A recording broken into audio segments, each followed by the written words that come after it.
Yo YouTube, c'est Wozguti. Aujourd'hui, nouvelle vidéo où je vais vous apprendre à tirer en rythme, donc tirer avec le stick.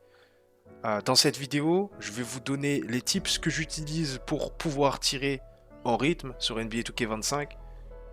Et évidemment, pour que vous puissiez apprendre à tirer en rythme, je vous ai mis la petite manette pour que vous puissiez visualiser ce que je vous raconte. Dans cette vidéo, je vais vous montrer les animations que j'utilise pour les gameplays qui suivront, ainsi que le jump shot. Du coup, les gars, je fais cette vidéo parce que dans les commentaires de la dernière vidéo, qui a d'ailleurs explosé, les gars, plus de 1100 vues en 3 jours, 63 likes et 26 commentaires, les gars, c'est juste incroyable.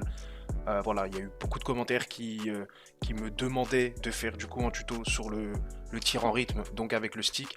Donc c'est ce que je fais, moi j'écoute la communauté, si vous me demandez quelque chose et que je peux vous donner des réponses et des tips et des astuces, je le ferai les gars.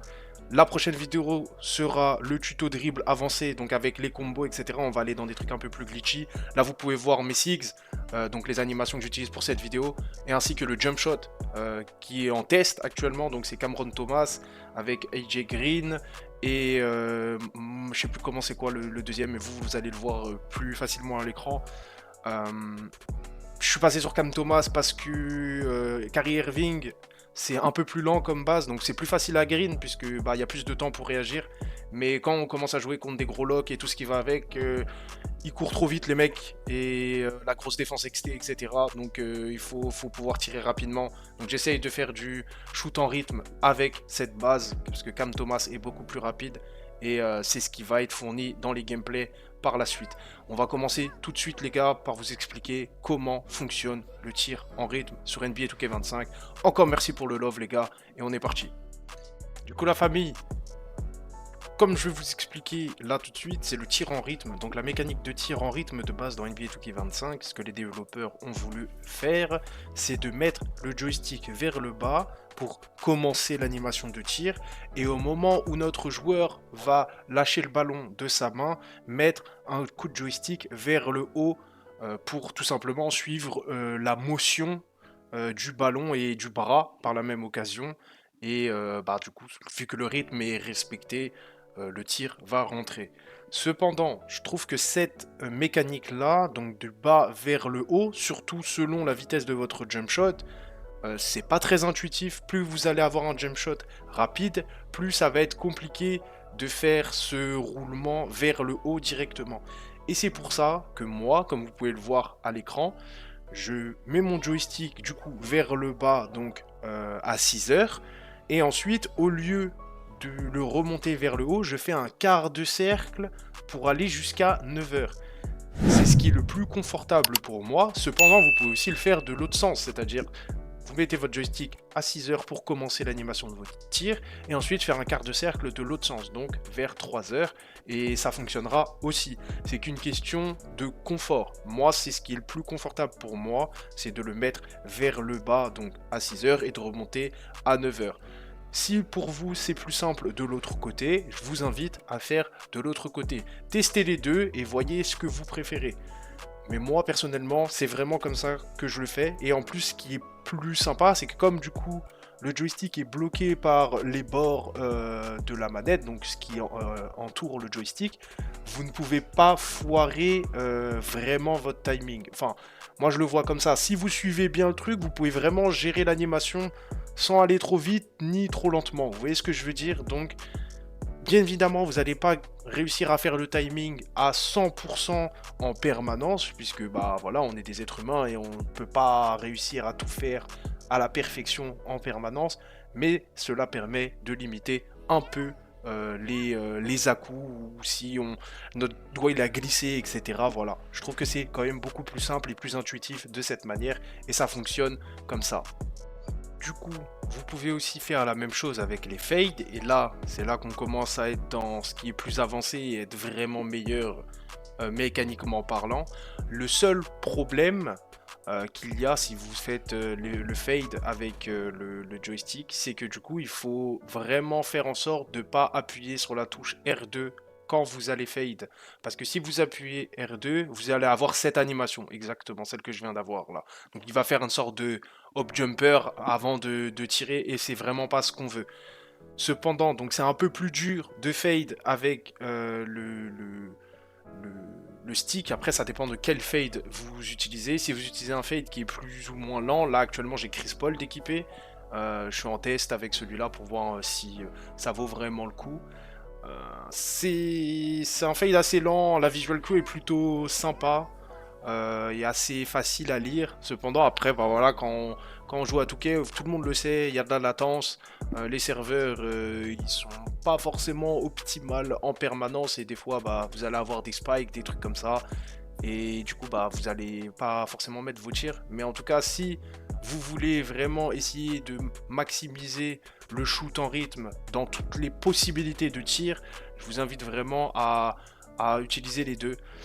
Autre point, si vous mettez votre joystick trop vers le bas, mais un peu sur la gauche ou la droite, le jeu ne va pas compter votre tir comme un tir en rythme, puisque votre joystick n'est pas bien placé au début. Donc voilà les gars, je vais tranquillement vous emmener vers le gameplay. J'espère que j'ai été assez clair sur les explications. Et puis on va se retrouver tout de suite pour le 1v1 en Proving Ground, donc les deux gameplays avec ce même build, le 6-2.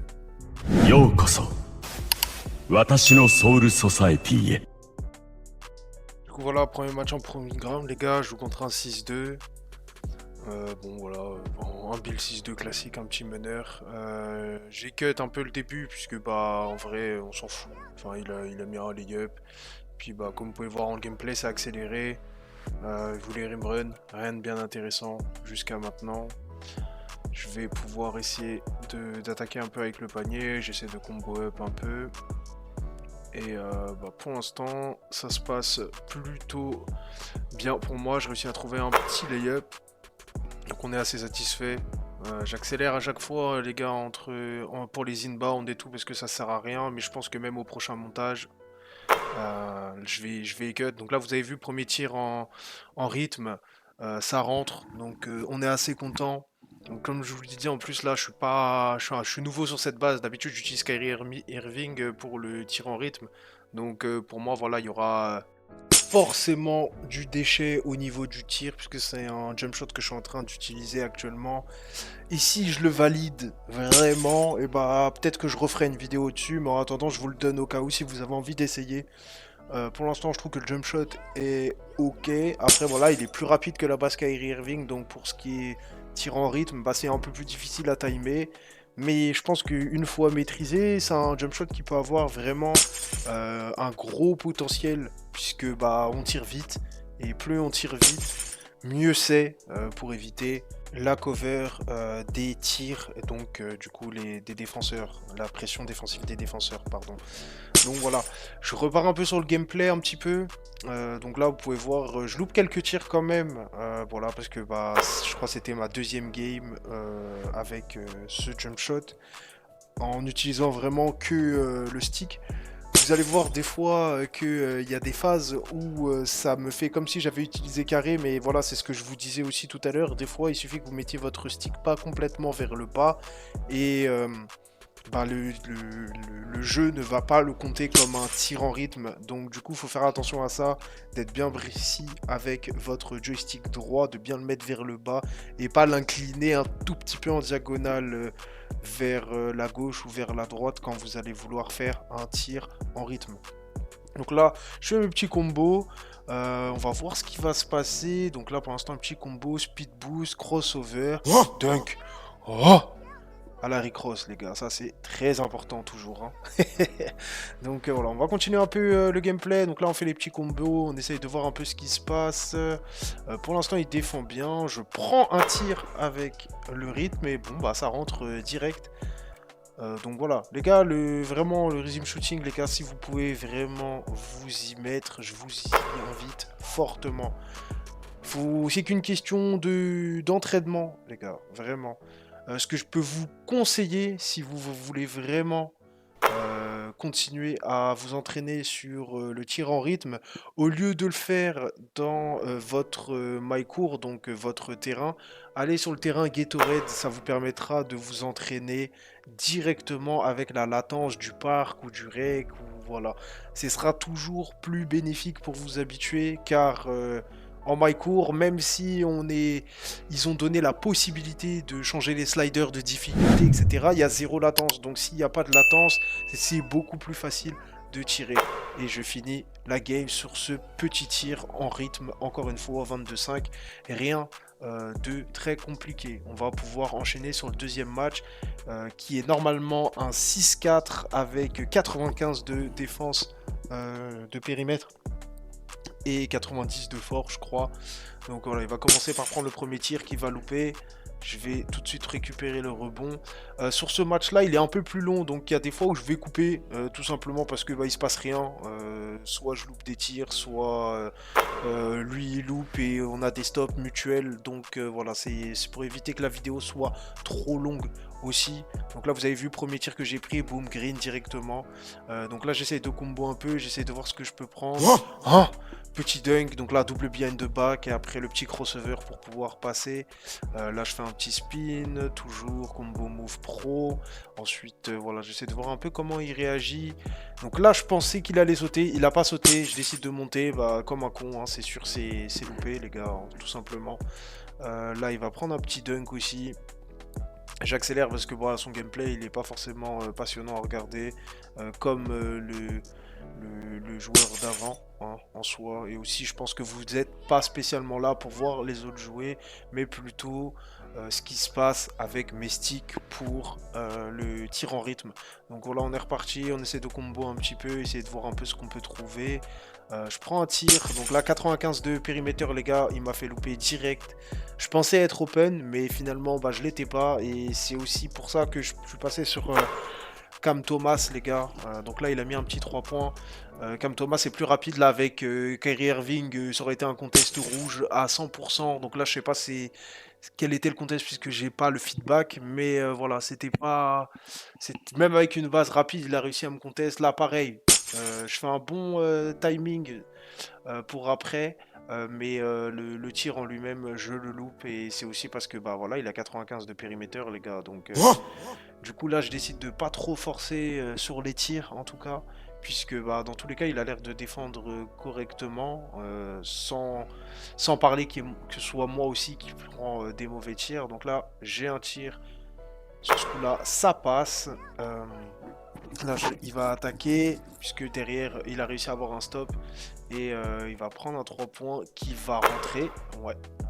Et du coup donc là je suis plus chaud à combien, et j'ai loupé quelques tirs. J'essaie de défendre tant bien que mal. Et là, il va louper son tir. Donc moi, je prends le rebond. Et derrière, on va aller directement dans les petits combos de base pour essayer de voir ce qu'on peut trouver.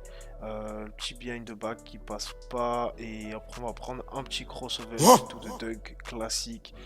C'est vraiment les moves simples que vous apprenez, les gars. Toujours disponible, les gars, sur le tuto dribble. Sur la chaîne YouTube, les gars, si vous voulez apprendre les bases du dribble. Sans parler de combo, juste savoir comment utiliser certains moves.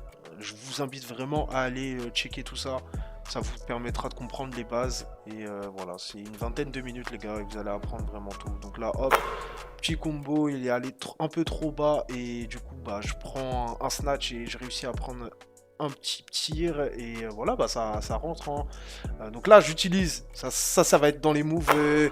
Ça, je vous le prépare pour plus tard, ça, les gars. Ça, c'est lié à une six particulière. Donc là, c'est une sorte de spin back un peu comme avant. Et puis, on va finir le match tranquillement là-dessus. Je crois que je shoot 56% à 3 points à la fin du match, je crois. Donc voilà la famille. J'espère que cette vidéo vous aura plu, que en tout cas les petits tips et astuces que je vous ai donnés pour utiliser le shoot en rythme vous auront aidé. Si c'est le cas, n'hésitez pas à cliquer sur j'aime, vous abonner si c'est pas déjà fait. Lâchez-moi un petit commentaire pour me donner votre avis sur cette vidéo et savoir si ça vous a aidé. Ça me ferait super plaisir. On se retrouve pour une prochaine vidéo début de la saison 2 pour le tuto dribble un peu plus avancé, donc avec les combos, etc. Sur ce, je vous souhaite une bonne journée ou une bonne soirée. Prenez soin de vous l'équipe. C'était Was Good Tea. Peace.